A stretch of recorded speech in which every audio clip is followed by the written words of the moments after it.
Hello and welcome back to the Happier Life Podcast. I'm Clare Deacon. In the last episode, we talked about permission, or more accurately, why so many capable, intelligent people feel like they need permission to choose themselves at all. Today, I want to take that conversation a step further because there's something that almost always sits underneath that hesitation, and it's rarely named out loud. The hidden cost of always holding it together. Not the obvious cost, not tiredness, not stress, not the kind of exhaustion that a few days off or an early night might feel. I mean the quieter cost, the psychological cost, the nervous system cost, the cost of who you are, not just how you function. If you're someone people describe as strong, resilient, the one who copes, this episode is very likely about you. Because holding it all together doesn't just happen by accident, it becomes a role, and roles always come with consequences, whether we acknowledge them or not. Maybe many of you are listening, having spent a long time being the steady one, the one who doesn't fall apart, the one who keeps going even when things get messy, the one who can be relied upon when decisions need to be made, when emotions are running high, when something has to be handled. You're often the person others come to because you're calm, you're capable, measured, even when things are objectively hard. And for the most people, that role didn't start because they wanted admiration or recognition. It started because it was necessary. At some point in life, holding it together became the safest option available. Maybe it kept the household functioning. Maybe it allowed you to succeed in environments that rewarded composure over authenticity. Maybe it protected your children, your team, your reputation, or your own sense of control when everything else seemed unpredictable. Whatever the origin, it worked. It worked so well that it became normal until it didn't. What I see again and again, both personally and professionally, is that people who hold it all together for long periods don't suddenly break. They thin out, they flatten, they lose texture, they lose access to parts of themselves that didn't fit the role. And because they're still functioning, this loss often goes unnoticed, even by themselves. Life carries on, meetings happen, responsibilities are met, other people are supported, but internally, something essential is being quietly rationed. From a nervous system perspective, this makes complete sense.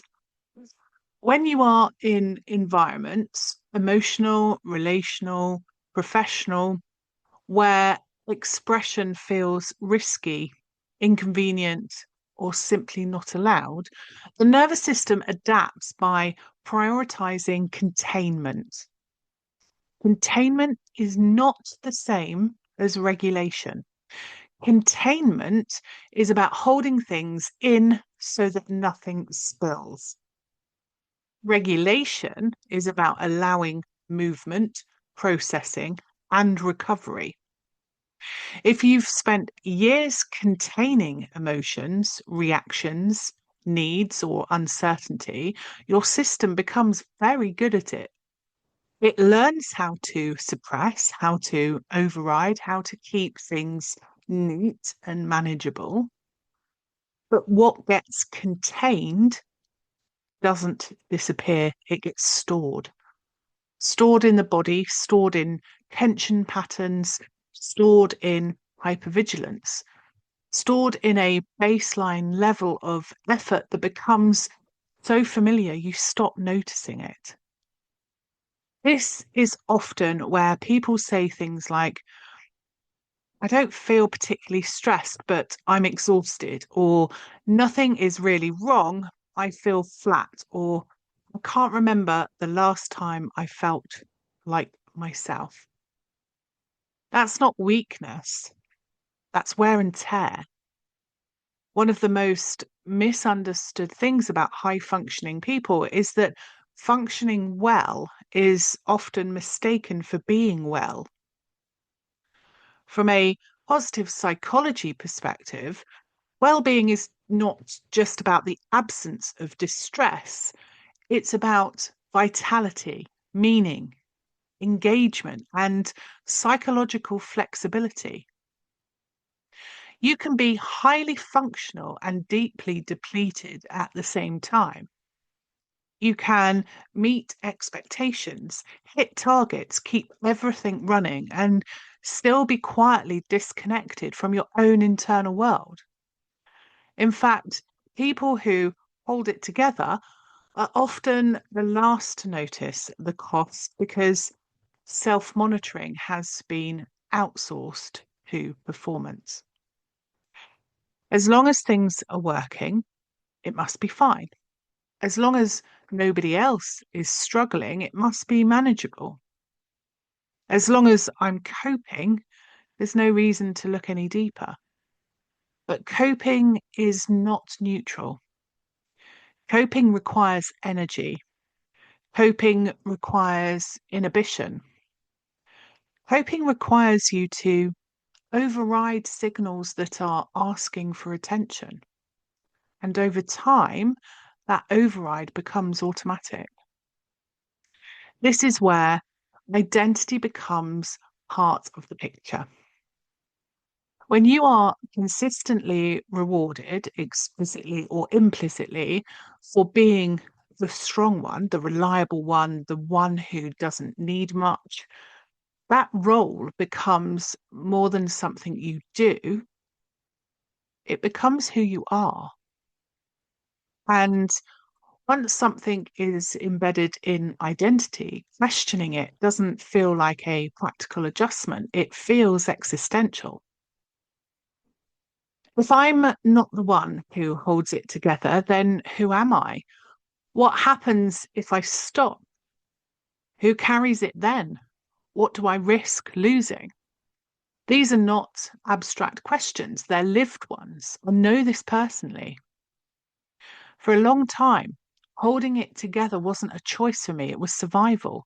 It was how I navigated a corporate world that rewarded composure and performance. It was how I functioned through grief, responsibility, and loss. It was how I protected my children. It was how I kept moving when stopping didn't feel like an option.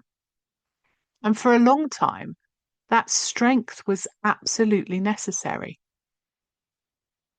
What no one tells you is that strength, when it becomes chronic, stops being strength, it becomes armor. And armor is heavy. The nervous system doesn't distinguish between I'm holding it together because I need to, and I'm holding it together because I don't know how to stop. It just knows effort. Over time, that effort shows up in subtle ways. A reduced tolerance for noise, demands, or emotional complexity. A tendency to withdraw rather than engage. A sharpness or irritability that doesn't feel like you. A growing gap between how you appear and how you actually feel. This is often when people start questioning themselves. Why am I less patient than I used to be? Why do I feel numb rather than emotional? Why does everything feel like hard work? Nothing has gone wrong, Your system is tired. From a psychological standpoint, always holding it together limits emotional range, and not just the difficult emotions. Joy, spontaneity, playfulness, creativity, curiosity, all of these require a sense of internal safety and flexibility. If your baseline state is containment, those experiences become harder to access. This is why people who hold it together often describe feeling flat rather than sad, disconnected rather than overwhelmed, bored rather than distressed. Flatness isn't the absence of feeling, it's the absence of movement, and movement is essential for well-being. This is where nervous system science and positive psychology align beautifully. Thriving requires not just stability, but flexibility, not just control, but responsiveness, not just coping, but capacity. Psychological well-being is supported by autonomy, meaning, and the ability to respond to life rather than endure it. If your system has been organized around holding it all together, choosing yourself, even in small ways, can feel surprisingly threatening because it disrupts that role. You might notice guilt when you rest, anxiety when you say no, a strong urge to explain, justify, or minimize your needs. This doesn't mean you're regressing or becoming selfish. It means your nervous system has learned that your value is tied to your capacity. Unpicking that belief is not quick work. And it doesn't start with letting go in some dramatic sense. It starts with noticing how much effort it takes to stay composed, noticing where your body tenses automatically, noticing how often you override yourself without thinking. Awareness always comes before change. If, as you're listening, you feel a heaviness, a lump in your throat, or a quiet emotional response, let that be there. Nothing here needs fixing today, nothing needs solving. This isn't about stopping everything or redefining yourself overnight. It's about understanding the cost of the role you've been playing and recognizing that it made sense, even if it's no longer sustainable. One of the most powerful shifts I see is when people stop asking, why can't I cope like I used to, and start asking, what has it cost me to cope like this for so long? That question reframes exhaustion as information, not inadequacy. If you want to explore this further, there are resources on my website focused on identity, self-worth, and how you show up in your life, particularly if you're used to being the strong one. You can find those at happiercoach.com/explore/self. And as we continue this series, we'll be talking more about how to soften without collapsing, how to rest without guilt, and how to build a sense of self that isn't dependent on holding everything together. So until next time, take care of yourself, not by doing more, but by noticing what you've been carrying. Until next time, take care of you.